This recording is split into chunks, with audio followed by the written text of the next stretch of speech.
I never dreamed I'd have one son die from a heroin overdose, never mind two.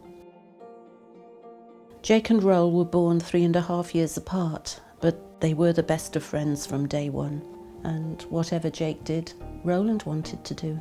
To start with, Jake was a really happy little boy. He was very, very creative and intelligent, but as he went through middle school, he seemed to become sadder quite a lot of the time. And then he just became a really sullen teenager. We just thought that we'd been lucky to get away with our first son, Jonathan, not showing those signs of a terrible teenager. I realised when Jake and Roll were in later teenage that they were using drugs. Cannabis, amphetamines, magic mushrooms. I would have the conversations with them that you were supposed to have, which in those days it was always just say no. They would leave me feeling reassured. Sometimes they would actually say that they thought people who took drugs were stupid. The police were involved a few times. Oh, Jeremy and I would have long discussions about what the boys were doing and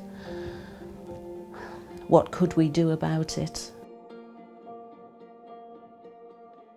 Eventually, they started using heroin and things got worse. I couldn't feel that I could say to anybody that my sons were using drugs, and especially not heroin, because of the opinion people have of drug users and would have judged me as a parent, thinking how on earth could she bring her boys up to be like that. When the truth was, I'd done everything I could to support them and try to bring them up in the right way. When Roll was 23, he was at a friend's house. Their parents were away. We wonder if the reason they didn't call 999 immediately was because they thought the police might become involved and they were afraid of getting into trouble.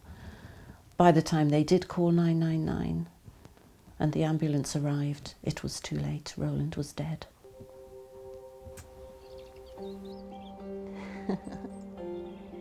Jake managed to turn his life around eventually in the years that followed.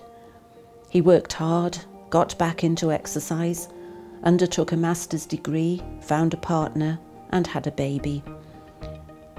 But I don't think he ever really got over the guilt of the way his little brother died.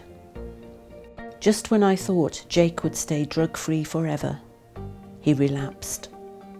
He kept it secret from everyone and thought he could deal with it himself.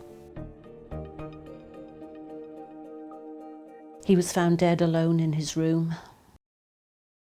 I just feel that if instead of going to a street dealer to get those drugs when he relapsed, he'd been able to go to a clinic where there would have been counselling and advice at the same time, there would have been a completely different outcome.